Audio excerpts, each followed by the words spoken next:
All right, peace, everybody.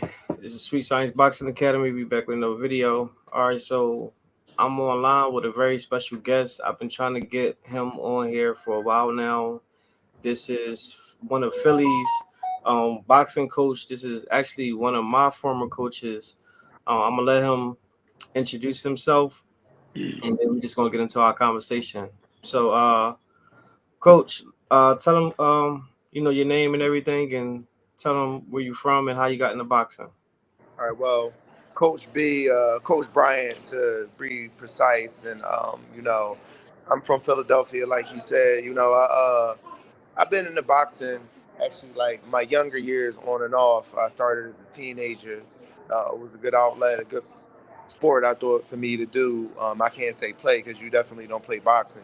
Initially I wanted to Right, be a ball player, but I'm only 5'6", and right, I got into boxing.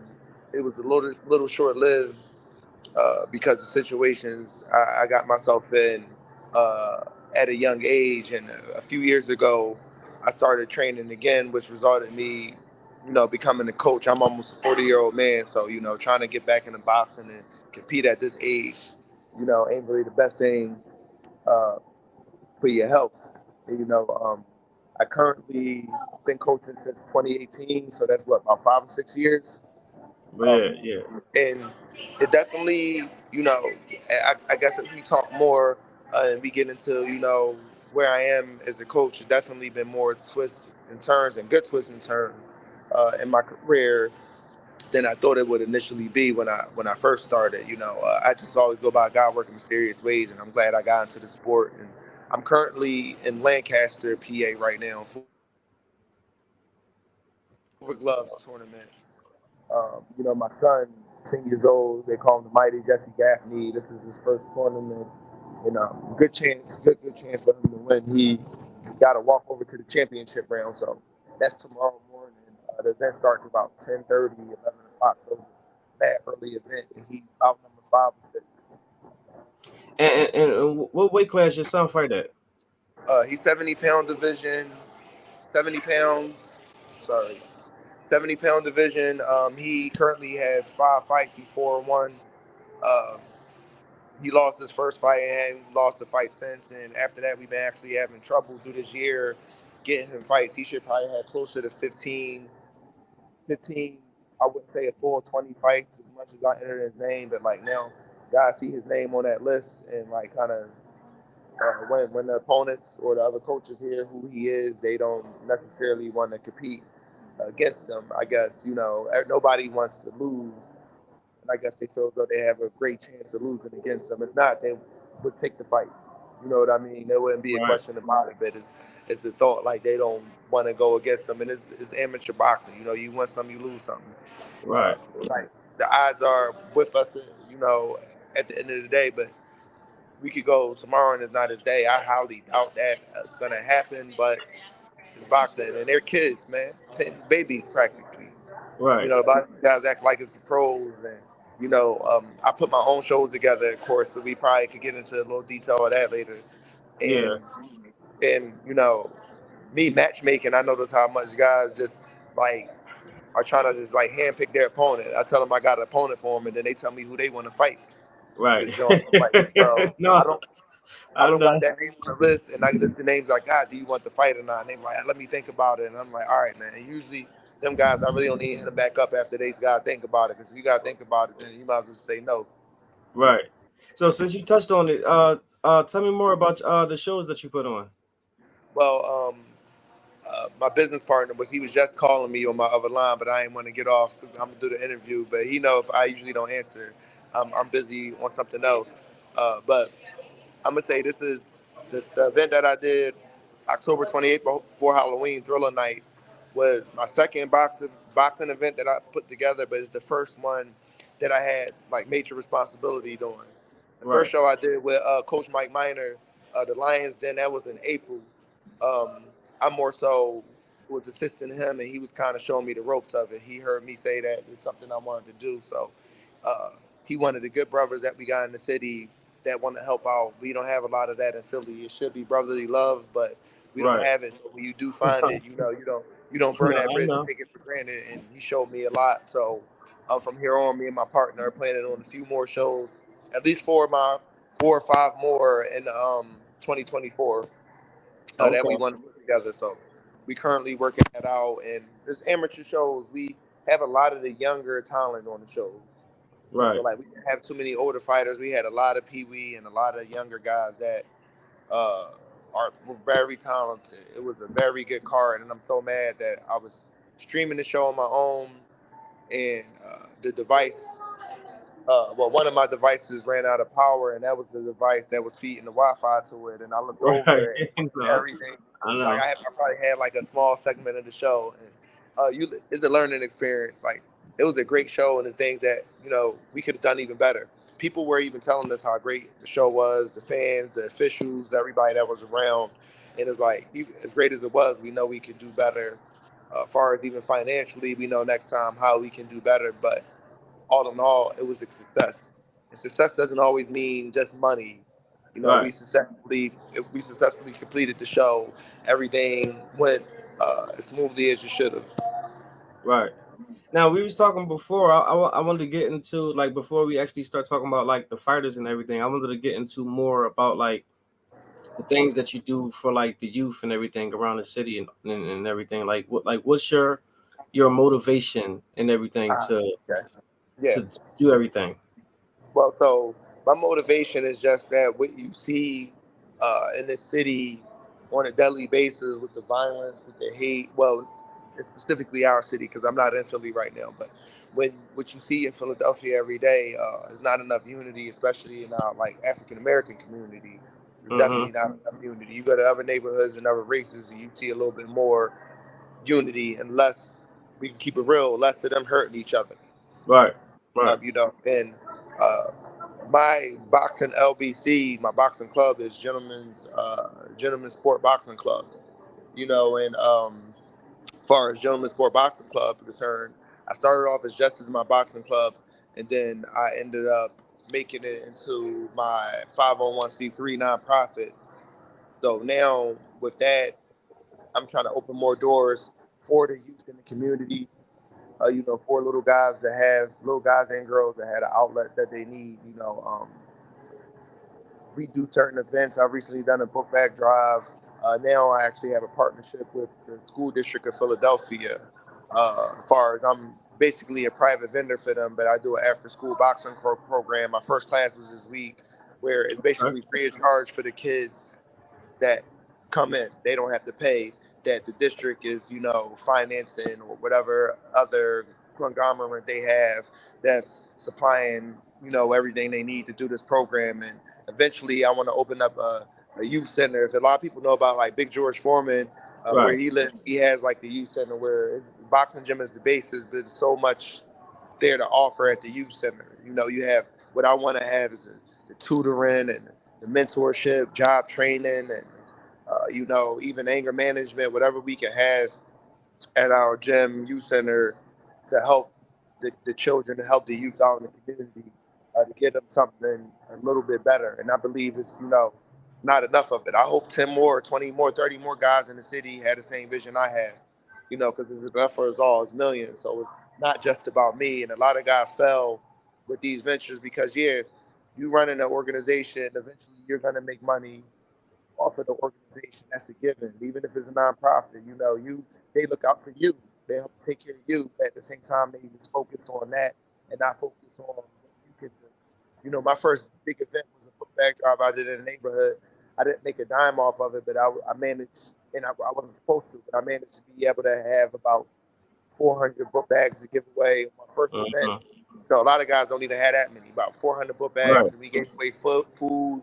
We gave away actual like reading material and literature to the children in my community, and I was happy to be able to do that, bro. Like I'm happy to be able to be known in the community for that. Like, a lot of the kids look in the community, in the neighborhood, and people, period, look up to me because of Yeah. my career as a boxing coach. And they look at you differently anyway when you say you're in the boxing. Right. There's a higher level of respect than I think any other sport. When you tell people like you're a boxing coach, rather than not talking bad about basketball or anything else. But No, when you I say know. boxing, it's a certain demeanor and uh, respect level that this this this Game of Thrones gets Right. in in our city, in our country, in the world. Basically, I'm glad to be able to have that and to use me being a public figure in a positive note.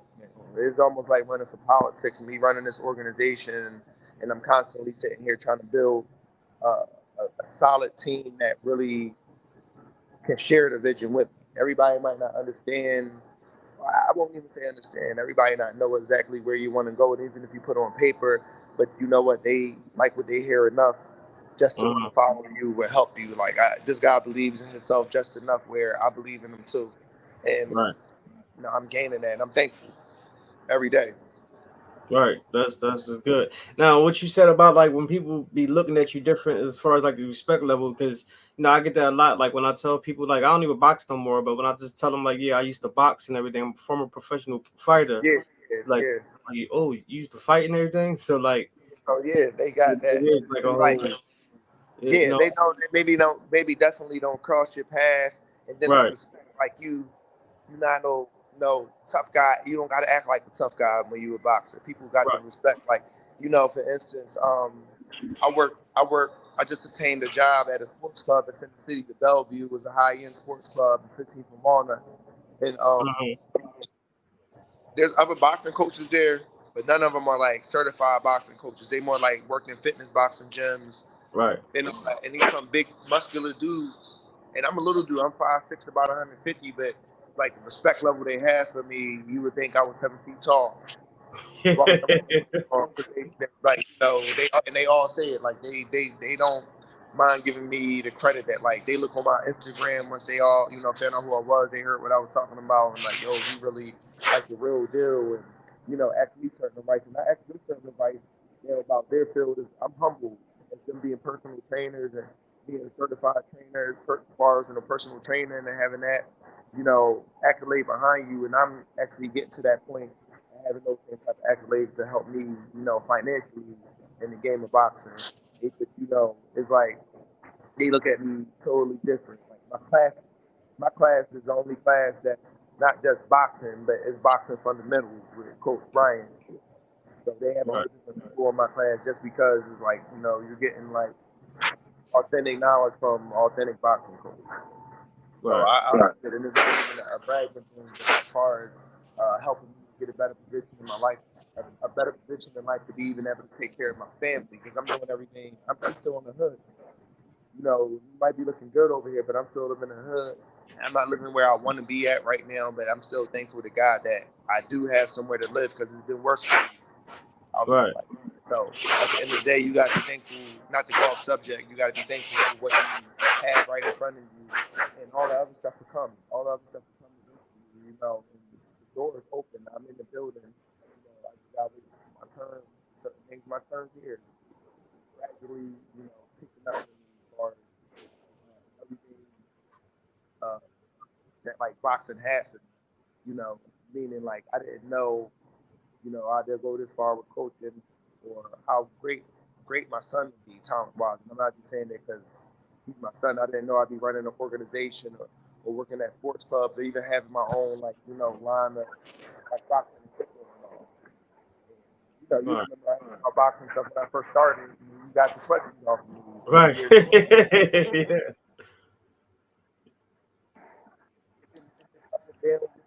With that business because I haven't had like too much stable partnership. So like me doing so many things, like I can't do it all myself. Mm-hmm.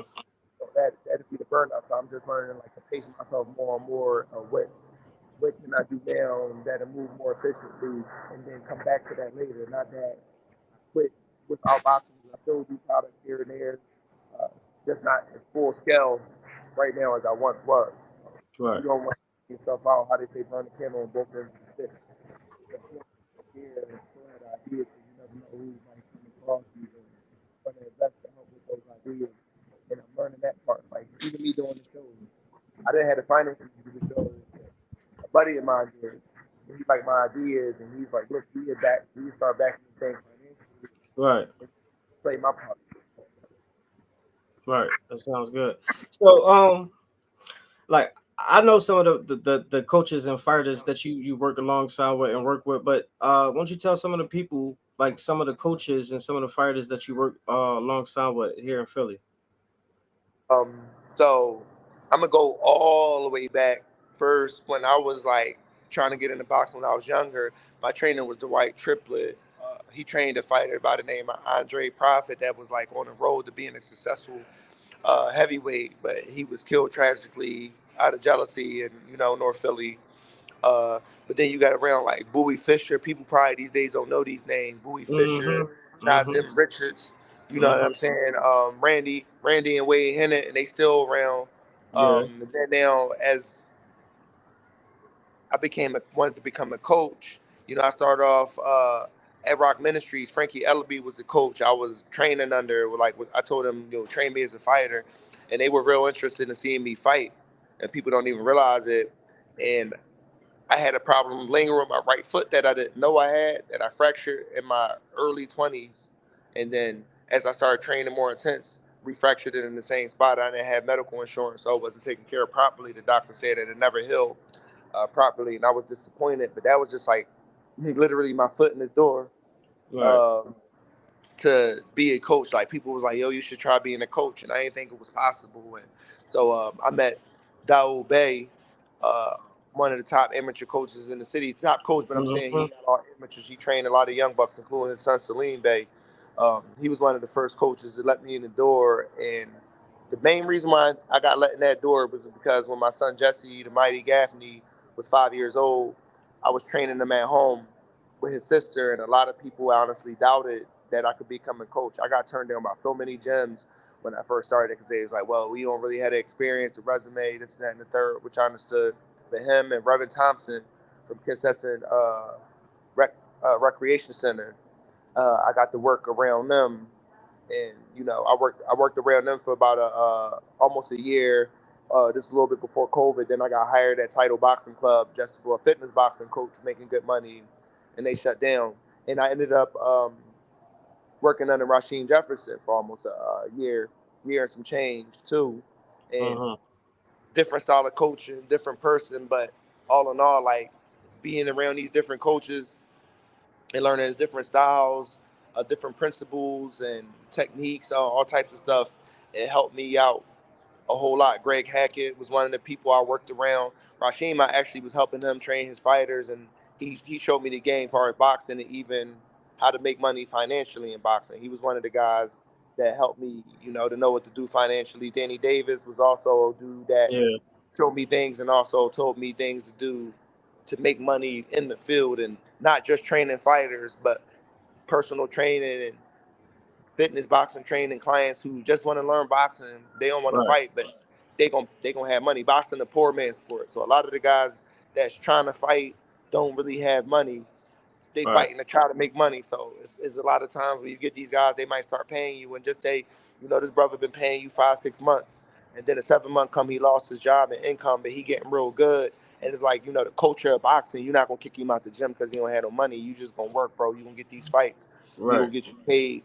Right. Hopefully, it work like that. That's the culture of it. But with that said, the culture of that, it let a lot of people that coaches that own gyms lose their gym because they financing all these guys and nothing getting put back into the gym. The rent not getting paid, the bills and all that. So eventually they lose the gym. But you got a bunch of, you're not talking bad, but you got a bunch of poor guys coming to the gym with a dream, and that's about it. And that's cool. They had a dream, but now you as the owner is also a businessman. You got to figure out how I'm gonna finance this thing. So that's where it come in personal training client. That's when it come nonprofit organizations. Ideas I have in my head to keep what's up, man, to keep a gym open and actually maintain the gym and not have to worry about that overhead. Like uh, Philly 101, where I was training, that recently closed. A lot of people know Cool Boy stuff. Jaron Boots Ennis were guys, naming a few guys that I worked around, Mm-hmm. uh, that I got to see in action, close up and personal. Once they left the gym, but like a little while later, a year later or so, however long, business. A lot of people in the gym, but not a lot of people making money. The gym closed down. Right. I moved to 365 on Fifth and Burks, and the owner there, he loves boxing, but he's also a businessman. So he opened up a fitness center and a boxing gym. So 2 floors, and he has clients in the neighborhood that some of them don't even come up to the boxing gym. They just go downstairs to the weight room. They paying good money every month, excuse me, to work out in there, and it's keeping the gym open. Still got Right. fighters up there, still got some great fighters up there, but he playing with the best of both worlds. Not a lot of guys want to do that. And they was like, well, it's just the boxing. I don't want to train nobody that ain't boxing. But unless you have an outside income in the long run, it might not be feasible. Then you might find that superstar Right. and he get good, and then he get that phone call. I'm like, look, man, we can hook you up and get you some good money fights, but you gotta leave your coach. Right. Yeah. And a lot of them guys, they had to make the decision. They got kids, they got family, and it's like, yeah, they love their coach, but like, coach, like, can you get me the same offer, man? They offer me 2 million. Right. Motherfucker Right. never seen 2 million, probably ain't touched 2 million his whole life. Think the amount of Never. money you ever spent or ever made on a job, you probably ain't have it, and then they come a 500,000 Right. to a brother. Like, dude, 500,000. Like, if I had 500,000 in the bank right now, I probably wouldn't be complaining about half of my problems. Like, I ain't a Right. greedy dude. If I could make that 500,000 go further, I could flip that Right. legally. I ain't gonna talk about. I gave my life over to God, so I ain't gonna talk about the legal. But we can make something happen with that, and it's rough. But like far as fighters concerned, man, I done seen so many that I've been around. Corey Martin, I worked with Ivan Mighty Robinson, and then Coach Rel. Like we could go on pages and pages of fighters that dude Yeah, has but been like around. when I met you, you and Coach Rell y'all was like training me and everything. So that's when I Yeah, first met yeah, you. Yeah. yep. Yeah, he showed me a lot. When I first met you, honestly, I could have just trained you myself. But where I was at with it, I was like, Coach Rell got this professional experience. And so it's like, I'm a humble dude. And I came to him and was like, look, my man, pro, and you train pros. Like, so Right. can you help me work with him? And he was cool with it. Like, I wasn't like, I'm going to do this myself at the end of the day. Because now I look at it, yeah, I'm getting recognition as a pro, but I'm working with another human being in a dangerous sport. And so Right. why not get the tips from a guy that's been through what I ain't been through as a coach. It don't take Right. away from me as a good coach. Because if people see my son, like I didn't beat guys, you know, or Jesse didn't beat up guys that trained and been in professional boxing. Right. You get what I'm saying? So Mm-hmm. like, I ain't gonna say take credit because Coach Rell was training the kid that Jesse beat that he's fighting tomorrow. Coach Rell wasn't his original trainer, and the mom just went to him just because. But now he's with somebody else for whatever reason. They bounce around. That's a different story. But like I had professional coaches like Ivan Mighty Robinson, for instance. When I worked with him temporarily, he called me personally, like, B, can you come do some of your technique stuff for my fighters? Or I'm going to be out of town. Can you work with my guys? And I'm flattered because I'm like, these dudes, this Hall of Fame boxer, this nigga beat the Toro Gotti twice. Right. HBO fights, and he calling my phone personally, like, work with my fighters. So people know I Right. know my stuff because I became a real student before when I was younger and after. Um, and after, even like I stepped back, I didn't mind being humble and quiet. Uh, and that's that's the best time to learn something. When you quiet, Mm-hmm. you can learn. When your mouth moving when they trying to talk, you're not gonna learn anything. I sit there and take notes. I accept criticism. I don't accept being criticized. It's different. But Right. criticism, when you coming to me with that constructive criticism and you trying to help me, especially now I got my son in the game. So, like for instance, Coach Cuddy, Kyan Williams, he trained his son Champ, Kyan Jr. He trains him, and he his son is probably like 13, 14, a beast, man. Big young boy. Listen, man, they couldn't pay me enough money to fight this 13, 14-year-old. About 6 foot tall, about 100, man. His dad, Cuddy, his dad is a tank, bro. His dad, Right. a big dude. And he actually, this is one of the first times his dad said he hurt me, man. He said his Okay. head hurt and everything. And I said, you created that monster. You Dr. Frankenstein. Right. He was proud that he felt that. He said he sparred Cuddy big dude. He sparred professionals and everything. He said his son at 13, maybe I don't even think he's 14, on par with some pro power. that Oh. he got hurting guys. Like he didn't drop a pro or two in the ring at that age, man. I ain't gonna say nobody names. I ain't putting niggas out there. I don't want niggas like catching me in the locker room like, yo, coach, I thought you was cool. So I'm gonna keep it. See, you're saying I'm gonna keep it. I'm gonna keep it. I'm gonna keep it cool. Right. Like, I ain't gonna say no names, but he touched a couple guys and hurt them. But he been coming to me like, people been watching. And he's like, yo, we watched you train your son the whole time, and it was a test. I think it was the test before they even helped me out to see what I know myself. Right. And they done seen my son damage some young boys in the ring at 10, and got him bloody. Like one of his last opponents, he had his nose, mouth, and everything bleeding. The young boy mom took him out of boxing for a little bit because of what my son did to him this summer. Wow. At 10 years old. Wow. And so I'm like proving, it's still gonna be haters. I don't really care about niggas. Like, show me what you did first before you could really hate on me. First of all, talk bad about me. Show Right. me the good fighters you got and niggas that won 4 or 5 fights straight. Cause my son won 4 or 5 fights straight. You get what I'm Right. saying? So show me what you can do, and then maybe you can talk about me. But I don't really care about that, man. I'm not in competition with them niggas. I'm in competition with myself and try to do better than myself. 6, 7 years ago, 6, 7, 8 years ago, me and my kids endured homelessness and everything. And then God blessed me with good job opportunities, good business opportunities in the field that I'm in. Right. And I look back and I say I'm glad I went through everything that I went through, man. At first I wasn't, and I had a bunch of regrets. But now I don't regret anything. It is what it is. It is what Right. it is in life. You can't look forward. I mean, you can't look backwards. Excuse me. You gotta look from the day on, and that's what I'm looking at. So when niggas talk about, oh, you ain't had no fights, there was some great coaches that ain't had no fights, never fought. Yeah. Muhammad Ali coach, you know what I'm saying? What's the name? Angelo Dundee is one Right. prime example, and the fighter that he trained, they say is the greatest ever. You get Right. what I'm saying? So Yeah. I ain't trying to be better than y'all niggas. I'm trying to be better than myself. When I left from under Coach Rel Wing, not to put it out there like that, he thought I'd done something personally. I mean, he done something personally to me to make me want to step. And I had to hit him up when I found that out immediately. I ain't one of them dudes that like, man, F him. I said, I touched him. I was like, bro, the reason why I left and did my thing because you inspired me, bro. The way you move, you making moves out here, you connecting, you networking. I'm like, yo, I want to be able to live like that, man. I Mm-hmm. said, you inspired me, you taught me a lot, man. And I said, I never want to burn a good bridge because I might need you one day. My son Right. go pro. I might have to call roll up, BB old man, yo, I need you to come to the camp. I need you to come to camp with us and work my ball and give him some of that knowledge that you got. I got knowledge myself, but then we put this knowledge together. And that's Right. what black men, yeah, all of us not going to team up. It's impossible. But the ones that can, the ones that we know, like I said, don't burn them good bridges that you Mm-hmm. got that you cross. Yo, come through. I need you. And me and him still talk to this day. We was recently all at Philly 101 for a little bit before they closed down. So I got to be around him, and he gave me great praise for my son and the work that I'm doing.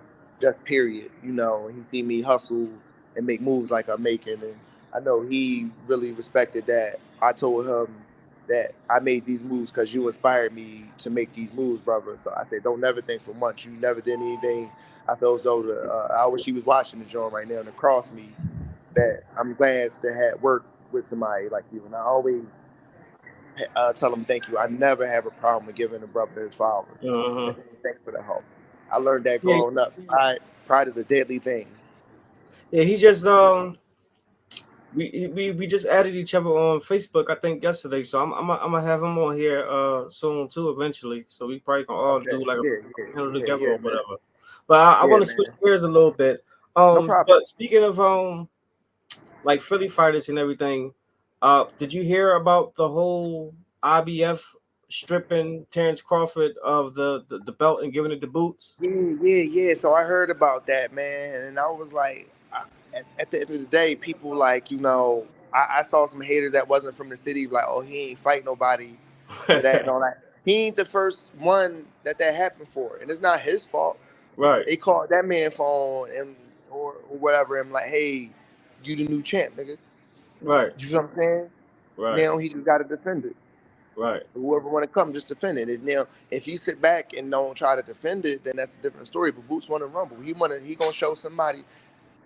This might make it worse on the brother now that he get in the ring with, because he gonna go in there and prove like this why I'm champ. So This what? Right. whoever want this title shot right now, I kind of feel uh what he say on Starface C, Pro AC, or whatever he said at Right. the beginning. Right. Yeah, I kind of feel bad for whoever about to get in the ring, because Boots probably hearing all he ain't earning, and if Bud come back, Bud gonna have to come back correct. If Bud come back down after he fights Spence and say he want that title back, he it ain't gonna be no easy win. I don't know what people talking about. Uh, uh, uh, what's his name? Jaron Ennis and Errol Spence aren't the same two fighters at all. No, absolutely not. It's just back and forth, Yeah. one dimensional for real. He just do it better. Like my boxing talking ain't as good as Greg Hackett's. I mentioned, but his style of fighting, most of the dudes that he fought fight a similar style. He just do it better than them. Yeah. So when he Yeah. got a guy that had a little bit more layers on him Mm-hmm. and a little bit more slicker and Yeah. like and on top of you were in that bad car accident, Yeah. that took a lot away from his game. I think mentally, like you say what you want, man. You're ejected from a vehicle. The impact was so bad, you had to get all new teeth in your mouth. So if Yeah. your teeth, it takes a lot of force to knock somebody's teeth Keep out up. of their mouth. So Yeah. if that much force you landing on your face knocked your teeth out, chances are that dude had other issues neurologically. Even that night, he looked like he was high or something when he was getting interviewed, right? Yeah. And I Yeah. know he probably wasn't high, but I was looking at like some things about it, like a neurologist was talking, and like that's a sign and symptom sometimes of brain damage when a person gets that look like they're high, because like it's the same thing almost when you smoke weed or something like that. And it's like that cloudiness that you get. And he didn't look right before the fight. It ain't no excuse though. Nobody told him to go get drunk and Like, drunk don't say. drive. So ain't no excuse. Right. Just like Mike Tyson lost the Buster, nobody told you not to be training and doing coke and all that. So it ain't no excuse. Right. After you lost, you signed the contract, bro. Right. Right. But with that said, I'm glad that the brother from Philly, Jaron Ennis, finally got his due. Regardless of how he got it, he's supposed to be champion.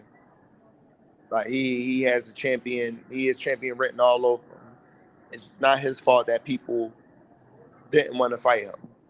You had Yeah. a lot of guys that they said the Boots name. You even had somebody like Keith Thurman, and he kind of avoided. He talking about they was talking about him and Clarissa Shields fighting something. I'm like, bro, if I knew him, I said, bro, if you do that, if he was my man, I would tell him, don't talk to me no more, bro. Don't talk to me no more, bro. Because what you talking about? They asked him about Boots. He said he don't know who Boots is. And a couple years ago, Floyd Mayweather was talking about Boots. Remember that interview? He said No. Boots No. in it. Floyd, they asked him boxers to watch out for. This was a few years back. He said that boy Boots Ennis, Jaron Ennis from Philly, that's who you need to watch out for. Boots Ennis. Yeah. So Okay. If Floyd Mayweather know who he was, nigga, you know who he was. Stop playing, Yeah. bro. You was gonna get cooked though, so you ain't want to get on there and they be like, yo, make the fight. Right. Come on, bro. You know who he is. Like I think a guy like if Sean Porter wasn't retired, Sean probably would have took the fight. Yeah. He I think I cooked said that Sean. in a previous video. I Yeah, think Keyshawn, Sean would have knew it was a money fight. He probably would have, not probably, he would have cooked Sean, but Sean would have took the fight and he would have put up a good fight. But like yeah. some of these guys, man, there's quite a few guys. Like Ugas is done. That eye issue that he have. After what Arrow did to him, that's not gonna heal. You get past a certain age, your body doesn't respond to things like that the same anymore. Like the healing process is slowed down. You young and you get hurt like that, it's a high possibility that your body responds and you heal. But at that age, it's just not going to happen at all for you. He take his money and go home and just live the rest of his life and not end up hurt more. So But what about the like the lightweight division and the super lightweight division? Because they going back and forth right now. You got Devin Haney and Tank who going back and forth from 140 to 135. You got Shakur Stevenson in the mix. Like, how do you Yeah. see those fight happening between those three, between Devin Haney, Shakur Well, Stevenson, and Tank? me learning more about the boxing game is a lot political. So they trying to like strategically make these fights where people don't understand it ain't just like the fighters and the pros and coaches ducking each other, it's the promoters, and they want to wait to the right times for these fights. You somewhat might have some of these guys want to duck and dodge because they want to keep the O, Hmm. like Mayweather. But then you had like for instance Ryan and Tank fought. That was one fight that I kind of they opened the door for more bigger fights. Devin Haney and Lomachenko, for instance, Right. fights like that. Some fights are gonna happen quicker than the others, though, and it depends. Like you see how long it took Arrow and Bud to fight.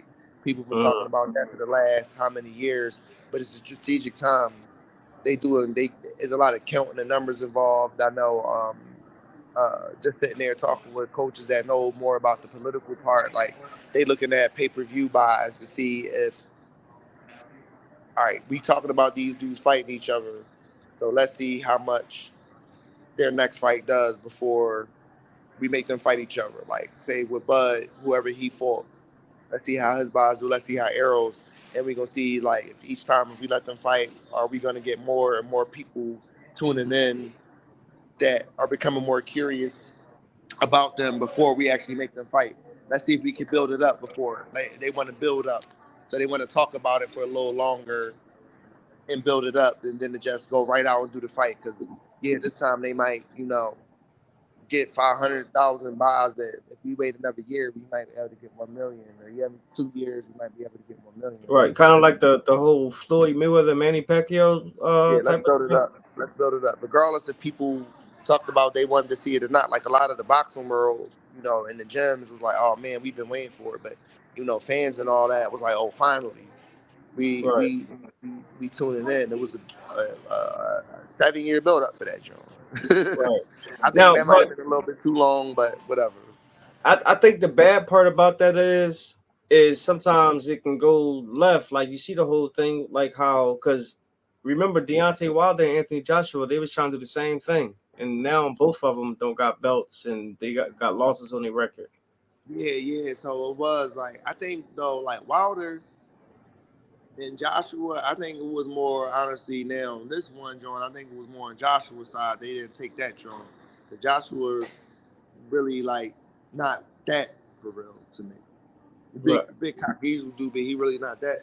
And Andy Ruiz showed that he's not what people think he is. They saw he fought whoever he fought and beat him, but then when it came down to it, getting to like the Usyk, even like I said, the Andy Ruiz, he wasn't ready, and I don't think they wanted him to fight Wilder yet because they knew what would have happened.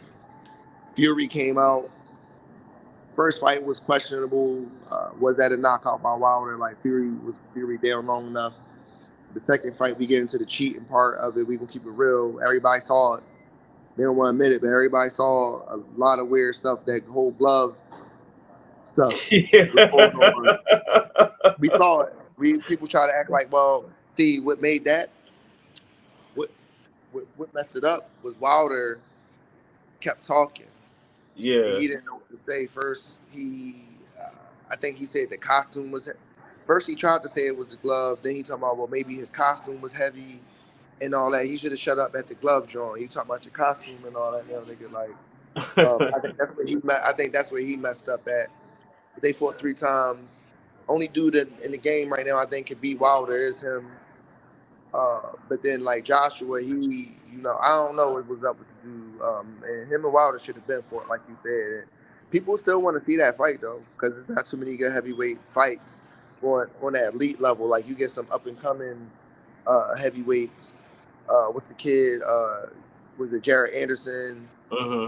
And you got this big Asian dude. I can't remember his name. You Heavyweight talking going on. about Big Bang Zhang, Jolene Zhang, He got the the one who ball head, right? you talking about the one who just knocked out Joe Joyce? Yeah, yeah, Yeah, yeah, yeah. Bang Zhang. Somebody put me on because I saw that. I didn't see the fight, but I saw the aftermath. I'm like, dang, he did Joe dirty, even though Joe just did like, you know, he made a mistake right there, just how he was with his hands down. Like he was wide open. He was sweet for it. Right. Like you actually on the ropes, you got your hands down. I don't know what he was thinking about. Like, but yeah, you got some up and coming dudes. Like but as far as we got with Francis Ngannou. I was about to ask you that. I was going right into this. I was about to segue right into that because he just put on a crazy performance with Tyson Fury. So like, how do you see him now inside the heavyweight mix in boxing? But you know what? The crazy thing about it, people probably like because he MMA guy and he really don't have a boxing background. One thing that's different though about the heavyweight division is that guys can start off a little later in that division. If you big, Mm-hmm. you can punch. Cause ain't too many skilled dudes in that Yeah. division. Fury thing is he never got to get in there with somebody that could really bully him with weight. Mm-hmm. Like one thing, he's a weight bully for one, and he's sort of a cheater. But even that fight, the elbows and everything he Yeah. throw, but he was able to like bully Deontay. Deontay, for whatever reason, each fight he came back smaller, and I know what him and his coach was trying to attempt by having him, cut the weight and be able to move like he moved. But you got a guy that's, walking around 300 plus Fury. You see him Right. on TV probably close to 400 pounds, and then, he cuts some weight, then rehydrates. So he comes to that fight almost 300 pounds. Right. He's light enough on his feet for a big dude, and he got that reach. He's a little bit of speed to him. So he gave Wilder the problem versus Francis, big strong dude. Yeah. He took the boxing serious, the boxing training serious. Quiet as kept.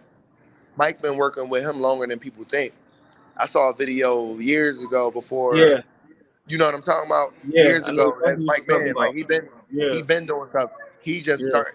I think. See, the thing is, Mike probably told him wait a few years. They was training. I think they was training quiet as cut for a few years boxing. He probably was sparring and everything, and just ain't put it out there. So Right. somebody sleep on him, and Fury slept on him. Fury cocky, arrogant dude with it. So he Right. probably he didn't even have to train for dude like that. He Right. trained, but he probably ain't trained for him all like that. He doing Mm-hmm. reality, getting money. Tommy doing the fights, and they on.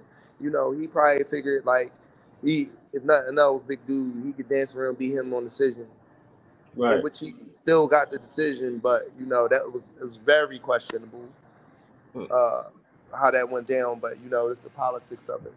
They're So looking at it like do they're you looking think at it like, Francis won the fight? is he gonna continue? I said, do you think Francis won that fight? I didn't. All right, so I didn't see it that night, but you know how YouTube plays the replays, but it kind of weighs in his favor, or it could have been. It was Fury won the fight, right? It could have been a draw. Yeah. It could have been a draw. If they gave Wilder the draw with him, they should have gave him the draw at least, at, at the most, or at least however you want to look at it. If it Fury, then that should have been a point deduction for the elbow. That was blatant. That was Right. blatant elbow. It wasn't like a mistake zone. That was blatantly like he threw the elbow because he felt that African nigga power. The Right. muzzling. It's like a big giant dude, man. You see how that was the first dude that was on Fury, and like Fury couldn't push his weight on him or nothing. Yeah, because you gotta remember, like Fury, like you said, Fury like the weight bully people, but Francis Yeah, you got Ngannou, a like dude. he come from You a big man. wrestling MMA background. Yeah, you big and flabby like that. You big and cock diesel. He ain't like no Anthony Joshua. Right.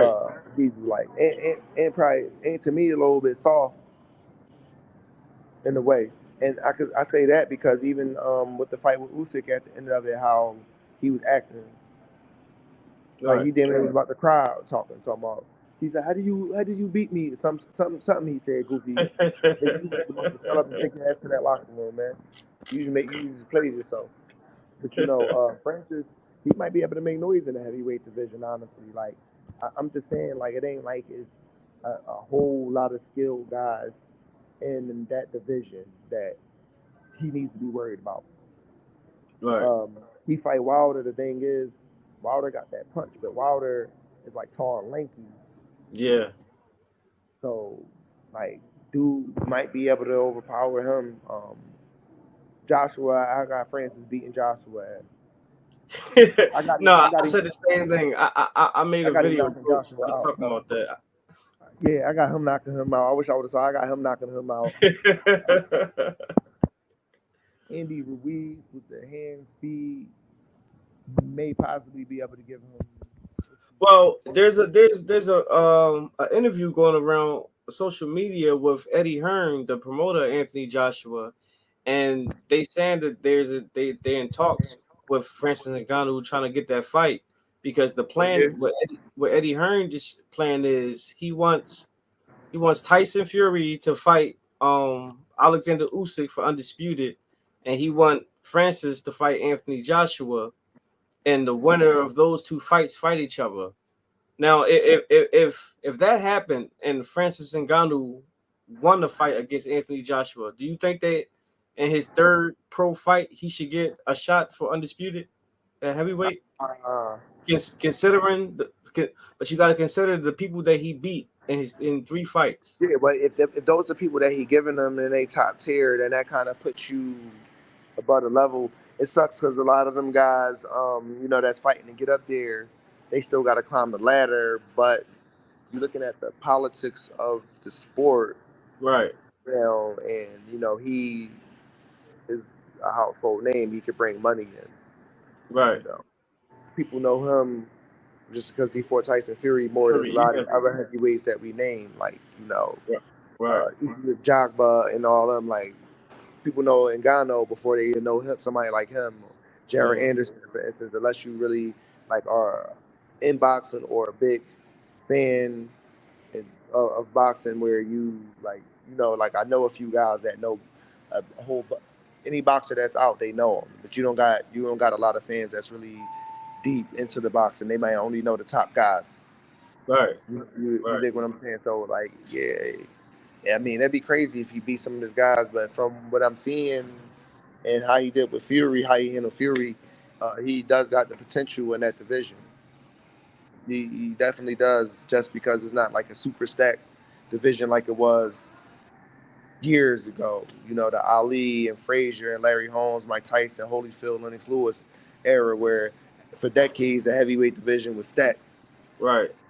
Any given day, somebody else could end up champion Yeah, when the heavyweight division is crazy. You got a 45-year-old George yeah, Foreman come back and beat Michael Moore, and right, giving some of the young guys, trouble. Like Holyfield ain't have a super easy night with him. He beat him, but it right. wasn't like super easy. He put up Evander, had like sledgehammers in them gloves.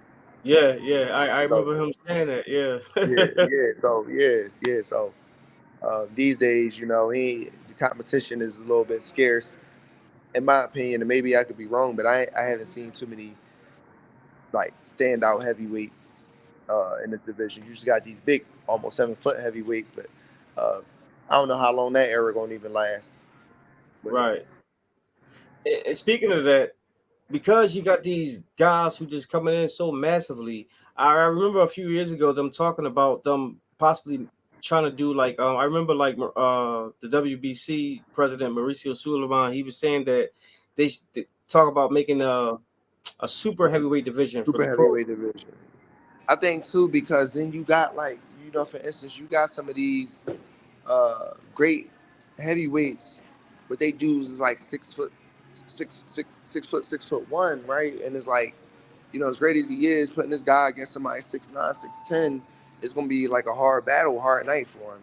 Because if Right, you think about this, so Big George Foreman back in the '80s was considered a big heavyweight, and somebody I forget who interview I was watching, they said Usyk is the same size as Big George, but these days he's considered small.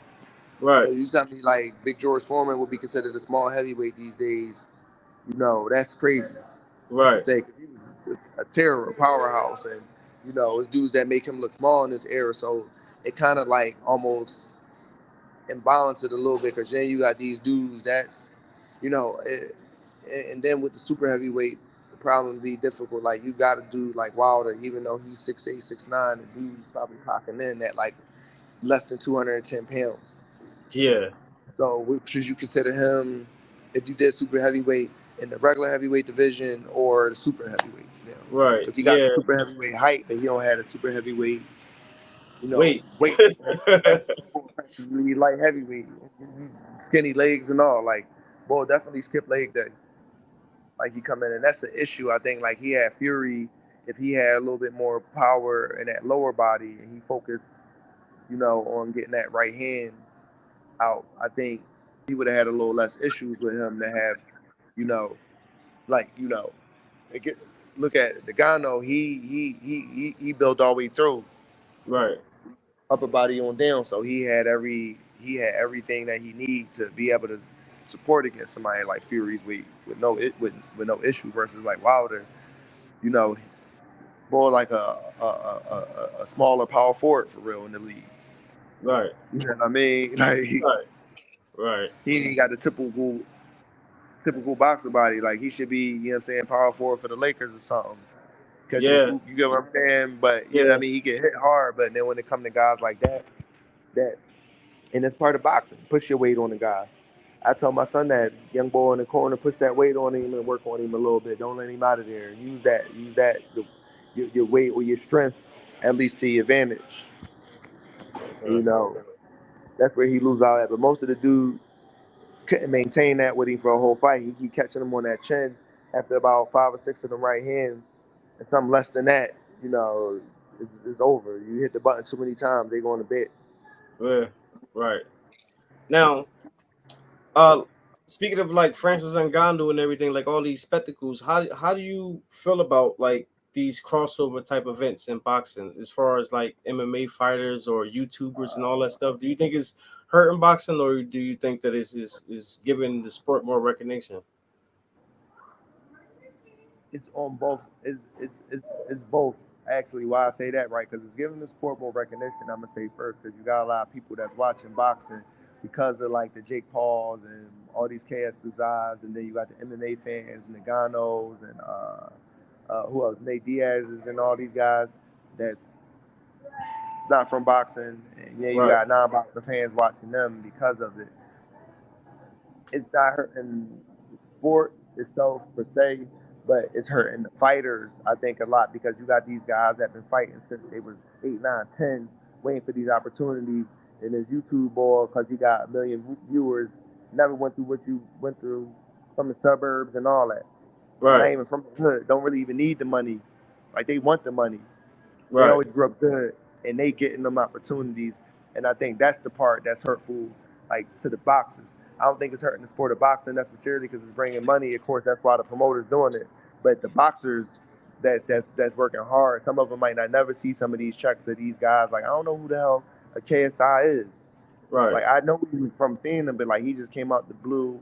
You got Jake and Logan. I remember like a lot of the young boys that I know used to watch them before they was fighting, and then they used to be hanging with Ryan Garcia doing the body shot challenges and all that. Yeah. And Uh-huh. he another one. Even though he has a boxing background, but he used the social media to help push him too.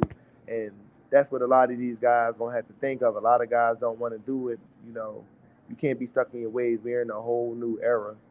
Like Right. most a lot of advertisement is on social media. I worked for a guy that I worked for at Title Boxing, Jim Wall. He said, Title Boxing, for instance, Title Boxing clubs, they don't use any TV commercials. Everything is social media based. But the free advertising social media, to be honest. Okay. And so a lot of these kids that are growing up in this boxing era, you got to start to kind of build that presence early. That's the name of the game.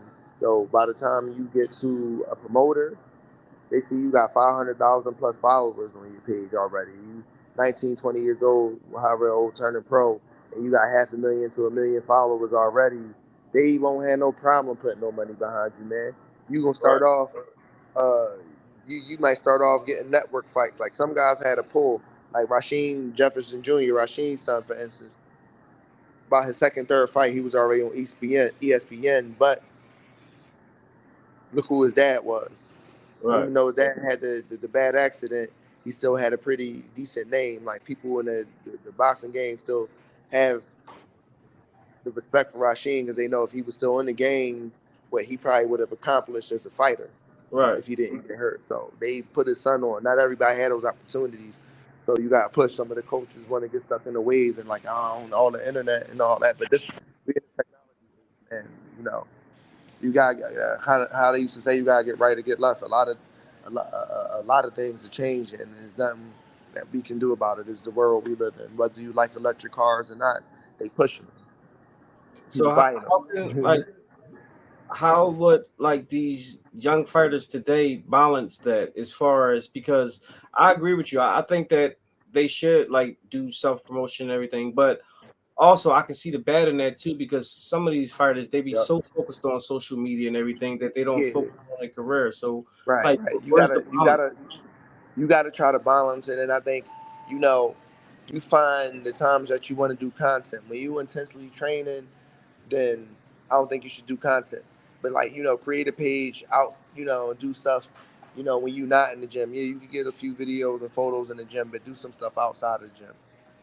Make Hmm. some content when you're doing some road work or something. You see how Ryan, a lot of his content wasn't in the gym. He was doing pad work at the crib with his brother. They in the backyard, they at the park somewhere. Right. And you do something outside of where you could come in the gym every now and then and have somebody do a little something, a couple pictures, like I said, a couple quick clips. But there you want to really focus. But then outside of the gym, that's when you can basically, really in my opinion, you could get it in.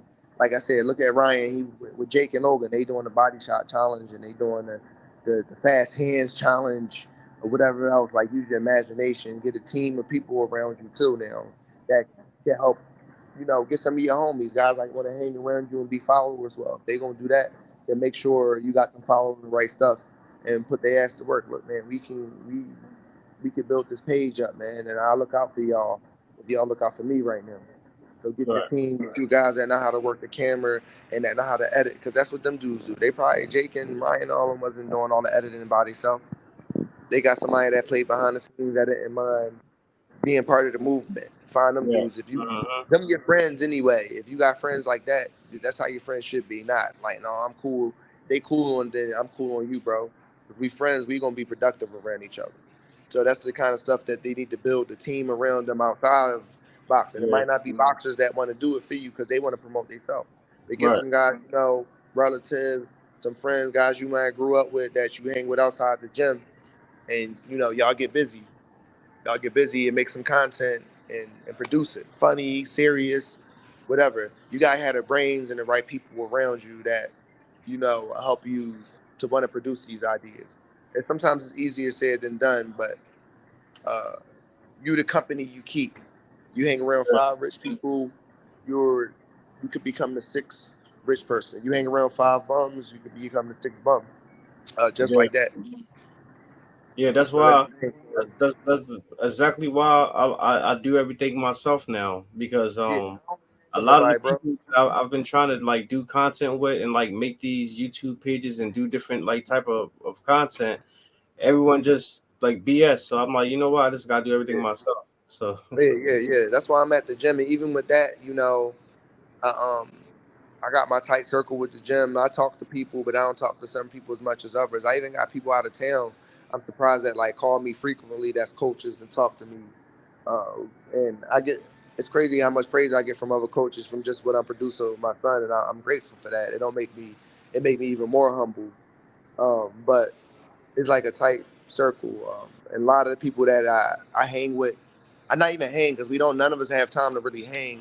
I'm gonna say that I mhm. talk to frequently as like most of the time about business. We might get into like personal stuff and talk like and that builds with that relationship, of course. But 90% of our conversations we on business because we try and make something happen.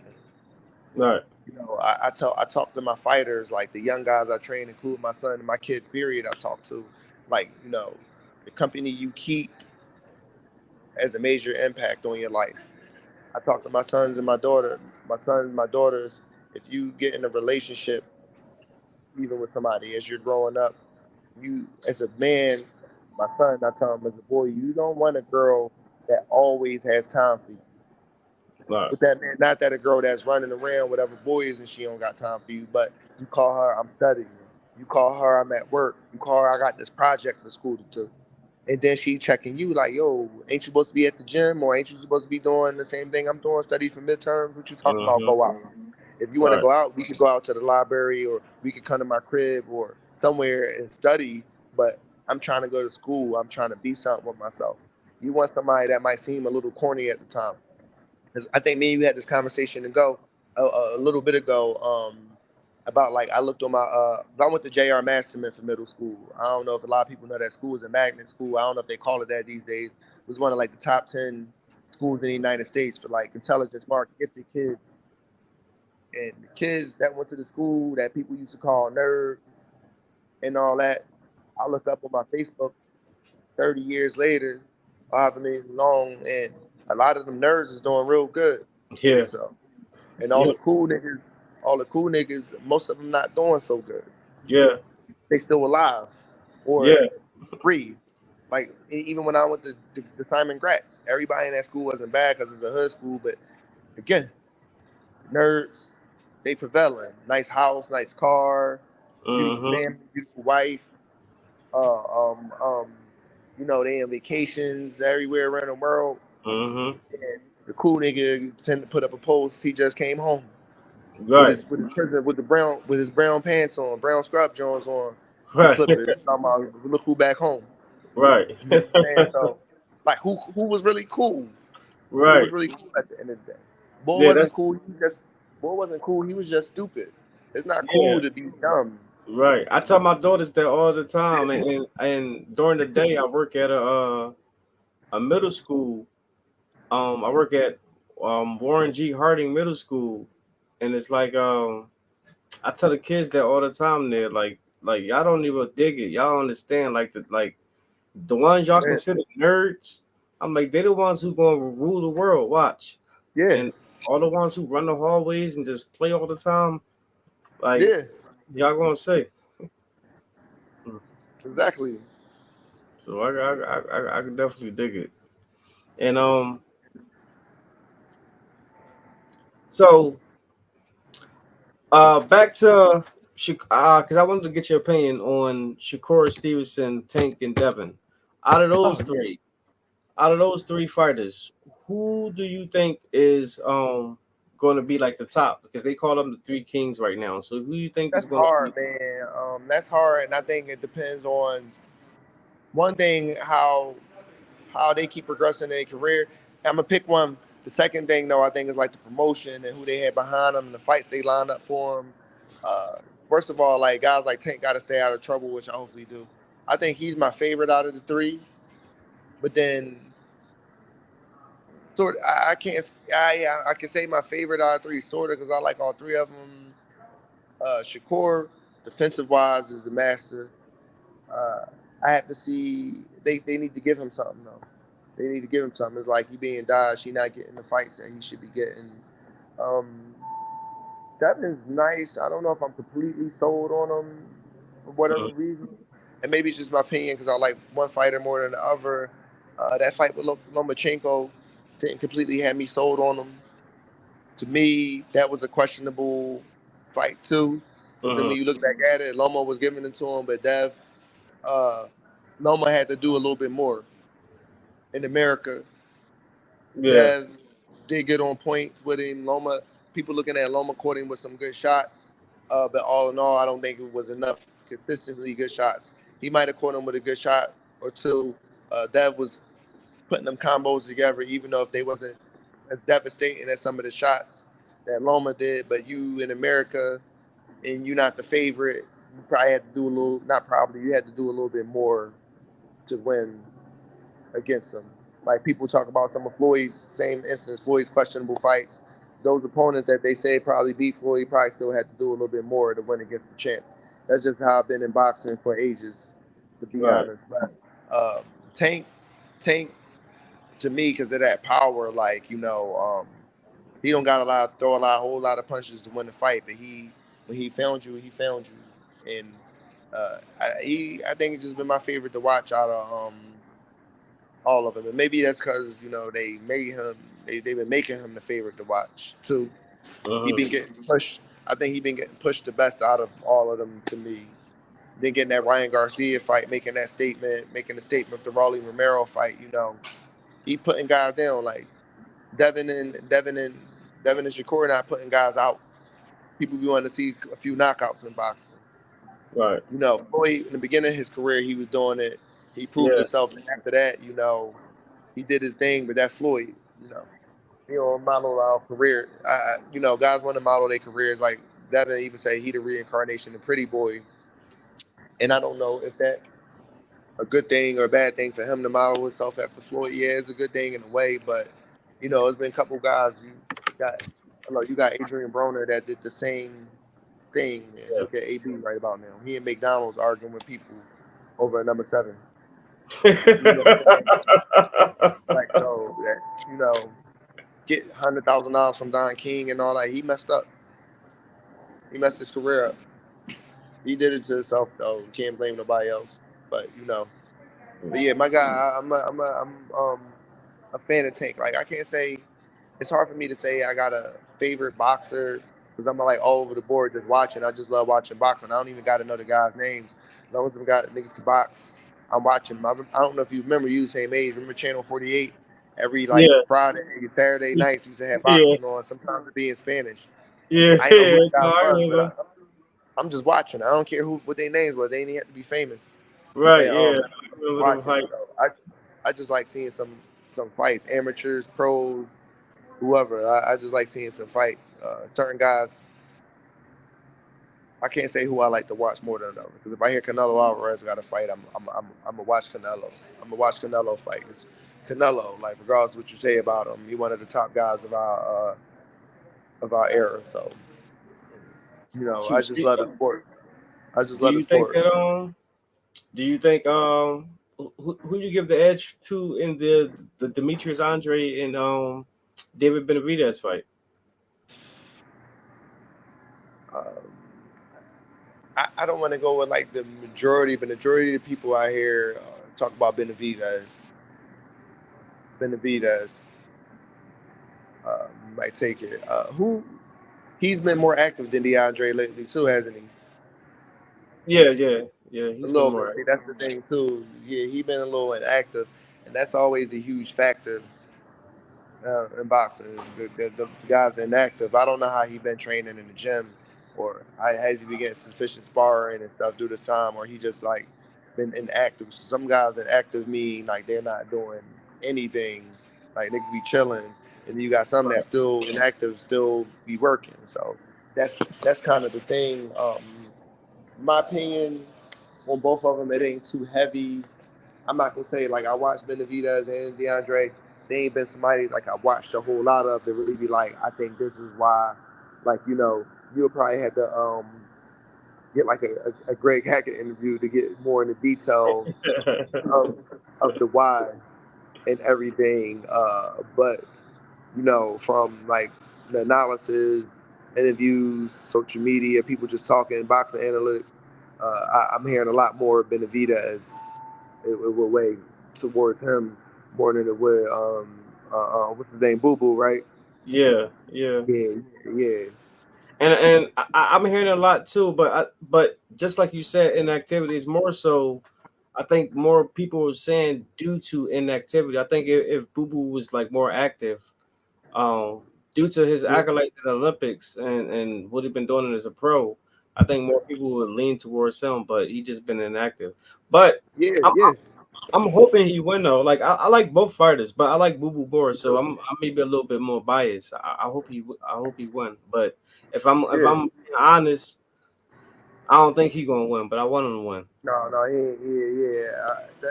Anything can happen though, any given night. But Benavidez, it's him. So we gonna see. The winner of that supposed to fight Canelo, right? That's what they try to do. That's what they're That's saying. Yeah. all right. The dude just All right, fight so on like. I'm gonna end the interview off with this last question, because I gotta ask your opinion on this whole thing Yeah. with Terence Crawford because I was just watching an interview with there's a guy called Bernie the boxer. He's Terence Crawford homie and he's like his trainer. He's like part of their Okay. camp and he got a You talk. YouTube channel now. And he just was saying that Crawford said that because of what the IBF did and all that stuff, now he want to go back and like double down on fighting Canelo. So how do you see that fight with Terence Crawford and Canelo Alvarez at 168? Uh, maybe I'm wrong. Me personally, I don't know if it's a good idea for him. Because now, I don't know if Crawford been fighting, sparring, and fighting big dudes in the gym or not. Because what's the name? Charlo thought it was a good idea for him. And when he took that right hand and he took that knee not just because that right hand hurt, but because he saw the other joint coming and he knew what it was about to be. After he feeling that first one, that he was like, "Whoa!" And then you see an expression because you boxed before, so you know the feeling. You Yeah, get hit and it's like that, "Whoa!" Like he took him yeah, on a roller coaster ride, and that joint, when you go up on a roller coaster and that joint was about to drop down real quick, so he yeah, took that real quick because he thought it was something that it wasn't. And Nello, when he went up to fight Bivol, and then he was sparring. They said Nello sparred a lot of big guys in the gym. They say he sparred right, heavyweights and light heavyweights in the gym, and his power been going up. And I don't know, like you was just 147, bro. And I understand you beat Arrow up like that, but does he generate enough power to be able to hurt Canelo? It's not the boxing skills; he got the skills, but we talking about actually hurting Canelo Alvarez. Does he have the power to generate the hurt Canelo? Just right, because he moved up to that weight, don't mean Canelo been fighting big for a minute. right. Like when he when Nello not in the gym, when not in the gym, I'm gonna say not fighting and his walk around weight. Like you ever seen him his walk around that boy like cock diesel, like Yeah, strong dude. You see, get the ball in that. yeah. He It's like rode thick. Yeah, yeah, and that right there. Like I don't know if it's like people think because what Crawford did to Arrow, and then like I said about Boots. Alvarez not Errol Spence neither. right. He not an Errol Spence type style of fighter neither. So it's like that could end up bad for T Bud too. Like, and not saying he can because Bud's strong dude, but I don't know moving up there with him, a dude that's been doing that for a little bit, is a good idea. Like he gonna move up to fight. Uh, he gonna move up to fight Spence. 154. I still think he'd beat Spence. It's a possibility. You never know. Nello at the end, closer to the end of his career, he is too. So it might, he might go up there and do the thing to him though. It's happened in the pro fight game before that guys have moved up division after division and dominated. It ain't happened in a while, but you got guys that then went from light heavyweight to heavyweight in the history of boxing. I forget Yeah. some of the names, but And history. But if you look it up, people like Roy Jones went up and knocked out Johnny well, Ruiz. I'm about to say, Roy started at what? What weight did he start at? I think he started off at. I think he started off his career at 154, but he was the man at 160 though all them years. Yeah. So yeah, he done moved all the way up. Now moving up and down become an issue. And that's what Right. happened with him going up, cutting weight, and all that. So that become an issue in your body after a while, especially close to 40. But it could become a good fight. Like I said, I don't think he's gonna be. I don't think Errol Spence is gonna beat him just because they moved up. I honestly think he may be close to being done. And but I think he should end the career in the division where he at. Like he moved up to 154, fight a couple of them guys, the Charlos, guys all like that. If he fight Nello, maybe Nello, they should try to get Nello to drop down and not come up. But I don't think Nello gonna want to drop down to 154. Unless the money look right. What he get for his last fight? Like 50 million? Yeah, Yeah. but So he come down, he gonna want some more money. yeah. That's what he'd probably do it for the bread. He'd say, yeah, he for that money. If he got 50 the last fight, he might want like 70, 75 to come down, if not more, if not a bean, to come Right. down there. Yeah. So And money talk. they possibly that can be like $100 million fight. Them Yeah. two. So yeah, and if they do it a couple because this ain't gonna happen overnight. A year or two down the line, Nello aged a little bit, T-Bud aged a little bit, so I can see it going. It at that time it might go either way. It might go either way because I ain't gonna underestimate Crawford at all because people underestimated him for years talking about what Spence was gonna do to him, and it looked like Spence shouldn't even been in that ring with that ball. Yeah. Damn near killed that man that night. You saw his face. They was all saying he looked like Martin off of when he fought Tommy Hearn. Bad John. That's one of the worst. Minister Farrakhan, before we get off here, he said he a fan of Bub, and he said I stayed up all night long. You know how he get dramatic with the talk because of that whooping Terence Crawford put on the brother Errol Spence. He said I stayed up all. He said I couldn't. He said I couldn't close my eyes and fall asleep. After that behind whooping. For real, I was slightly like that. Like I was just laying back like, damn, like he beat him I was the bad. same way. I couldn't believe it. I'm like not like that. I didn't think it was gonna be a fight like that. I thought it was gonna be kind of a close draw. Like he like beat him bad. He didn't even look like he had a scratch on, wasn't tired. Right. The Nothing. bad part about it is during the whole buildup of the fight, Earl Spence kept saying in all the interviews, "Don't be surprised if it's a one-sided ass whooping." And Arrow. it, It was, it man, happened to be one. It just was him. So yeah, it was yo, like, damn. man. We gotta do this again, man, because we could touch upon so much, man. For Yeah, real, man, definitely. We definitely gonna. I definitely enjoy these types of talks and be able to put things out here. And I hope we can plan, you know, to do even more work together, bro, event wise, and everything to have you come live and interview some of these guys and these fighters and coaches. You know, I'm here for you, bro, and I'm glad you building and we still communicating and you Mhm. elevated to something else since you got into boxing for one reason, just like me. Now you doing other stuff in boxing. Right. So Yeah, that's that's how it crazy. works. Thank you. That's I how it works, appreciate it. man. I thank you for calling me. You see, I called you and text you. I was like, I'm ready for this joint tonight. Yeah. Finally, man. So I'm glad, man. Now, you put this video out here. I'm gonna definitely share, man. You a good brother, man. All right. Thank you, man. Yep. Thanks, man. You have a All good right. night, man. All right. You too. Be safe. Let you know about this victory tomorrow, bro. Oh yeah. Let me know. Yeah, Let me know. man.